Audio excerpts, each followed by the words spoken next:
En juin 2024, Yasmina Khadra, il y a une ancienne vidéo qui a refait surface et qui a suscité une vive polémique sur vos propos concernant l'identité kabyle. Vous avez eu l'occasion de clarifier votre position d'ailleurs, notamment sur une radio tunisienne, en expliquant que votre attachement était avant tout à l'unité de l'Algérie. Pour vous, est-ce que ce sujet-là, il est clos? Est-ce que vous souhaitez ajouter quelque chose sur ce sujet?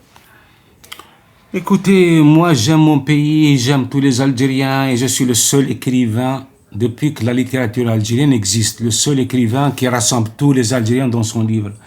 Le personnage le plus connu de la littérature algérienne s'appelle le commissaire Lob.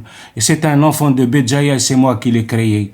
Turambo, dans ce que les Anges meurent de nos blessures, est un Kabyle.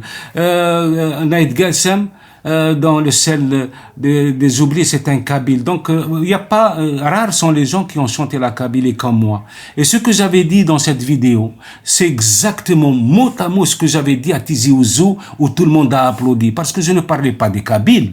Je parlais de nos compatriotes qui, en France, se présentent comme franco-berbères ou franco-kabyles.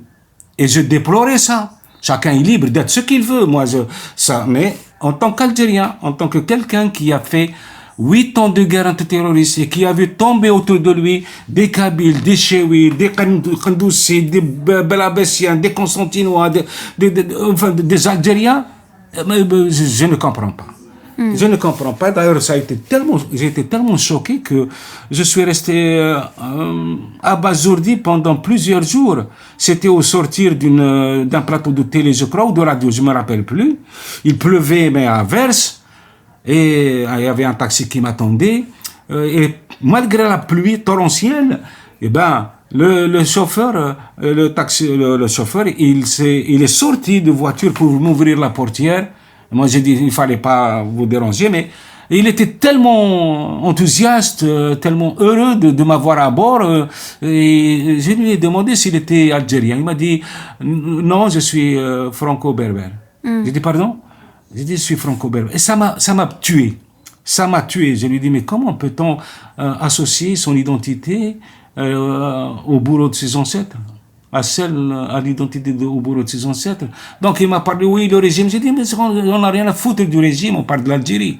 On parle pas du régime. Tous les régimes sont éphémères, mais l'Algérie, elle est éternelle, c'est tout. Moi, j'ai parlé de l'unité. Mais il y a des malveillants qui ont pris juste ces trois secondes de la vidéo qui disaient, si elle me dit que je suis kabyle, je ne signe pas. Mais qu'est-ce qu'il y avait avant? Il y avait qui viennent, quand je demande le pays de quelqu'un, je préfère qu'il me réponde, je suis un Marocain ou Algérien ou Français, mais il me dit pas Kabyle. Voilà, parce que c'est tout simplement un besoin pour moi de croire que ce pays peut ne pas tomber dans le piège des guerres, parce qu'on a beaucoup d'ennemis. L'Algérie, c'est un pays fragile. L'Algérie, le peuple algérien, c'est un peuple très fragile intellectuellement. Il est tellement frustré que n'importe quel vent pourrait l'entraîner sur des terrains minés. Donc voilà, moi j'ai peur pour mon pays. Écoute, c'est normal. On peut pas avoir le même regard sur une nation. Quand on a été soldat, pendant 8 années, pendant 35 ans, 25 années, on a été dans les unités de combat, sur les frontières.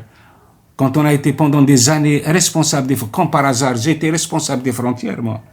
Frontière ouest, côté marocain, frontière sud, côté Niger et Mali. Regardez cette symbolique. C'est comme si ma mission c'était de défendre ce pays pleinement sur les frontières, empêcher tout virus de pénétrer cette nation magique que j'ai toujours adorée de toutes mes forces. Mais il y a des malveillances comme ça. Il y a des malveillances, il y a des gens qui ne sont pas tellement intelligents. On peut les bassiner parce que, surtout, moi je pardonne aux gens qui m'ont jamais lu. Ceux-là, c'est les réseaux sociaux et ils savent pas qui je suis et c'est tout à fait légitime de leur part d'être en colère contre quelque chose qui les dépasse. Mais les gens qui m'ont lu et qui ont assisté à mes rencontres, à Béjaïa et à Tizi Ouzou, et enfin, ça, je peux pas comprendre. Je peux pas pardonner, je peux pas comprendre. Comment on peut tomber dans un piège aussi grotesque? Voilà, Autrement dit, votre message était vraiment par rapport à l'unité de l'Algérie et donc il a été pris hors contexte. Bien sûr, ce qui me chagrinait aussi, il y a des gens qui me disent oui, c'est nous qui vous avons fait. Ah bon? Moi, quand j'étais connu dans le monde entier, les Algériens ne savaient même pas qui j'étais. Et surtout, il y a d'autres qui m'ont dit oui, il faut aller à Djelfa et Boussaada. Je suis allé à Boussaada, c'était fantastique. C'était fantastique. Boussaada, c'est la ville la plus cultivée d'Algérie. Il n'y a aucune ville en Algérie, à travers l'histoire de ce pays, qui a autant d'érudits que Boussaada. Boussaada, chaque personne, chaque femme, c'est une poétesse ou un érudit. Alors qu'on arrête un petit peu de faire du mal, de nous faire du mal, de nous faire violence. Il faut grandir. Il faut grandir, il faut construire une nation. L'Algérie a besoin de tous ses enfants. Même, je sais qu'aujourd'hui, il y a beaucoup de difficultés. Je le sais, on le voit moi-même. Je suis quand même normalement, on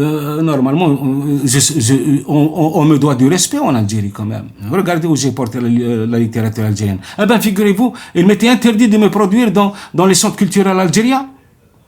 Que ce soit à Tlemcen ou à Bel Abbès ou n'importe où. Au début, tout le monde est enthousiasmé de me recevoir, mais par la suite, hop, on dit non, on a peur, il faut pas l'inviter, écoutez, il faut... Même les universités. Même les universités. À Tiaret, on a interdit, on ne m'a pas accepté.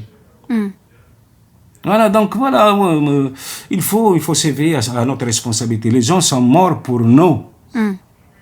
Nos grands-parents et nos ancêtres ont subi les pires atrocités. Ils ont connu les enfumades, les tueries de masse, les exodes, l'expoliation, les humiliations, les bagnes. Et aujourd'hui, qu'on est libre, on est incapable de construire. Qu'est-ce que ça veut dire? C'est-à-dire on est indigne d'être libre. C'est ça la question que je me pose. Moi, la Kabylie, je peux dire que je l'ai chanté mieux que n'importe quel Kabyle. Eh bien, merci pour ce retour sur effectivement cette polémique qui a créé beaucoup d'émoi à travers le monde, en espérant que le lectorat et les auditeurs de Radio Azul International non, on n'espère rien. Moi, je n'espère rien. Personnellement, je n'espère rien. Chacun, j'ai dit tout à l'heure, chacun se doit de recouvrer son libre arbitre et de juger par lui-même. Il faut arrêter, il faut grandir, tout simplement. Tout à fait, tout à fait. Rapprochez-vous du monde avec Radio Azul International.